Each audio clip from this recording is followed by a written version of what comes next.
এবার আসেন স্বামীর হকগুলার সংক্ষেপে বলে দিই। স্বামীর এতাআত করা, অনুসরণ করা। কি করা? স্বামীর কি করা? রাসূল সাল্লাল্লাহু আলাইহি ওয়াসাল্লাম কি বলছেন? যদি আমি আল্লাহকে ছাড়া কাউকে সিজদা করার আদেশ দিতাম তাহলে কাকে দিতাম? না উঠি। স্বামীর কি করা? অনুসরণ করা। বলেন কি? আমার একটা কথা মনে রাখেন, এইটা জরুরি কথা।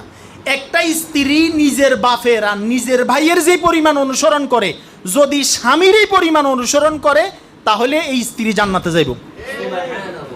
কথা বলেন না? আপনি 30 বার কইলেও শুনতো না, ভাইয়া একবার কইলে। কথা কি বুঝে আসছে? স্বামীর অনুসরণ করা, এতাআত করা। এরপরে স্বামীর খেদমত করা ঘরে। স্বামীর কি করা? বলেন না, স্বামীর কি করা? এটা কার হক? দিবে কে? হক মানে কি? প্রাপ্য। একটা হলো দায়িত্ব, আমি দিব সে পাবে। আরেকটা হলো অধিকার, সে দিবে আমি পাবো। ইসলামে স্ত্রীদেরও কিছু অধিকার আছে, স্বামী দিবে।